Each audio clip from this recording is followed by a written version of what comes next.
I would like to conclude in just 30 seconds. Closing remarks. Closing remarks. Thank you. Use your closing remarks, yes. CS, I have a message for you. Because you've been my friend for many, I think 35 years. I have high regard for you. You know, notice I've never had issues with you. Please tell the president this is a bad deal. He can reconfigure it. He can get a better company which has got respect, which is respected globally. If he can't get Emirates or Qatari, he can get Etihad. We understand that they are bilaterals. We understand. You know, I worked in foreign affairs. We know that there are certain arrangements and agreements the president can sign to benefit the country. Please tell him this thing is a stinker. Let's do it within the law. Kenyans are really upset with what is going on right now. And please, whatever you saw happening at that airport, don't take it for granted. Those people are very, very upset. Their lives are in jeopardy. You're talking about 5,000, 6,000 people. Nobody knows what this agreement is. Simplify it. Bring it to this committee. Give them a program. Tell them, look at this agreement. This is what we are looking at. Who would say no? If you come and tell me, like Rwanda, we have resuscitated KQ with 50 or 60 aeroplanes. We have paid the debt that KQ has. You are going to pay our workers who are destitute in that airline, and you are setting up Nairobi to be a hub. Which airline are you going to use to build the numbers that you want? We don't have an airline. You haven't solved the KQ problem. I beg you that this is a matter that Kenyans have taken very seriously. And thank you, sir, for listening to us. Team Cyprian, welcome again to our channel. I'm super excited for the support you are giving me. May Almighty God bless you. And today we have a new twist as American company reveals fresh allegations kwamba waliweza kuambia government of Kenya wawapatie airport ya JKIA wakaifanyie marekebisho, wakakataa. Na hii imekuja baada ya haya mambo yenye mmekuwa mkiona kwa mtandao wa Dani Group ikapewa sijui 30 years. Hizo siku zote wamekuwa wakinyamanzia. Yani mambo mingi mpaka mliona kulikuwa na maandamano pale JKIA. So after yesterday, I think kuna wale wameona video yenye nimeweza kuweka hapo mwanzo. Senator Onyonga na Senator Edwin Sifuna waliweza kutetea sana Jomo Kenyatta International Airport kwamba a done deal is not good for this country, neither for JKIA itself. Hata wale wafanyikazi wako pale hawatapata amani kwa sababu Adani Group once it takes over definitely itakuja na wafanyikazi wao. So after kupitia ile makaratasi ambayo ilikuwa ni agreement between the government of Kenya and Adani, waliweza kusema kwamba the deal is not good for Kenyan people. So leo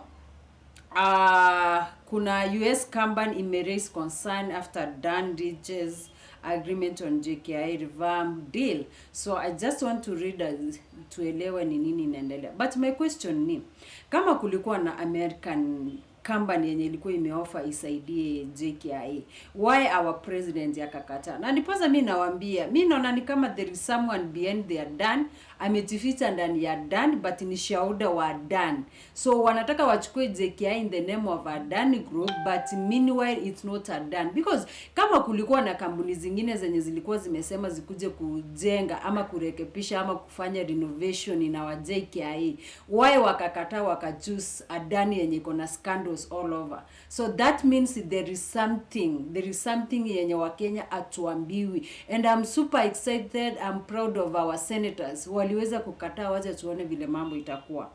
So I just want to read something here.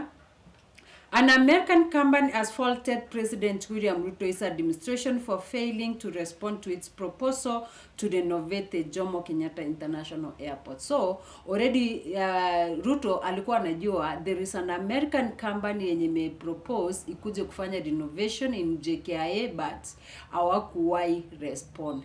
That shows you something.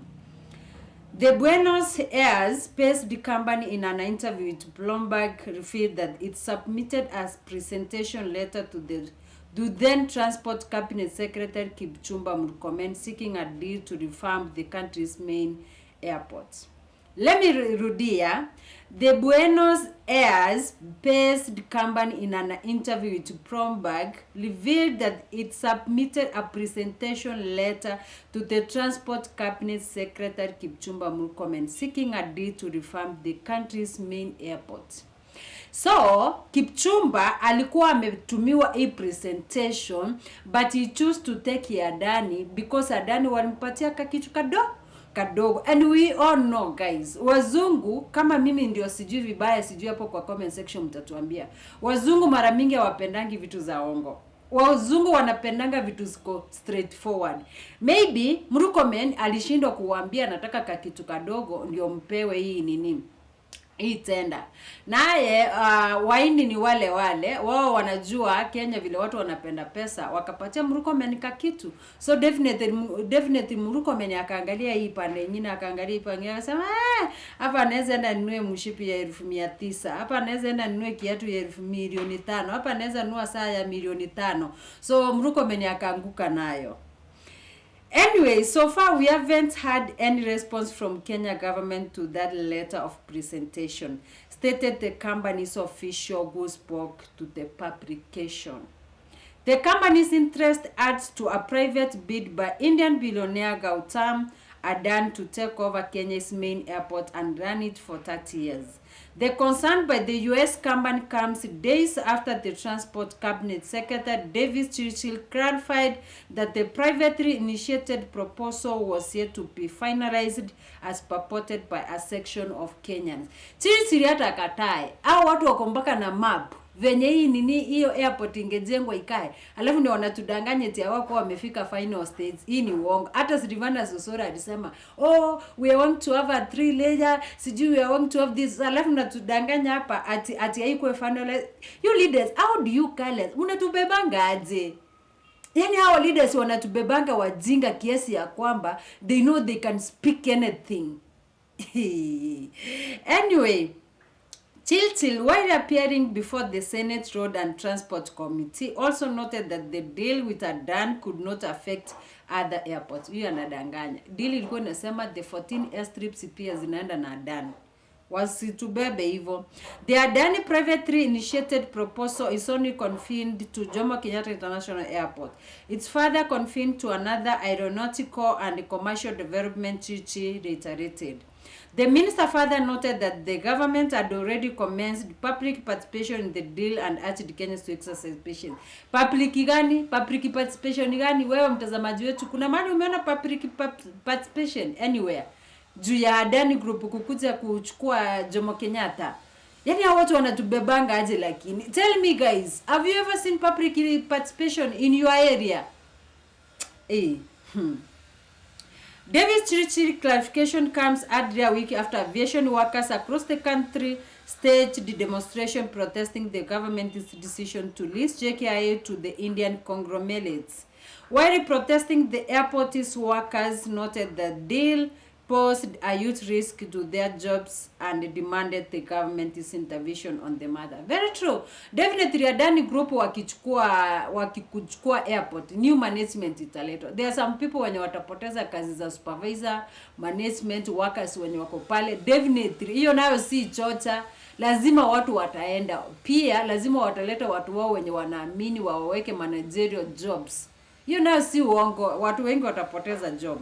During the demonstrations, activities to the country's main airports were paralyzed, forcing police officers to take the responsibility of quelling the protests. So, my question is, why our Kenyan government ilikataa the private company from USA? Mbona wakachukua ya Adani wakakataa hii ya USA?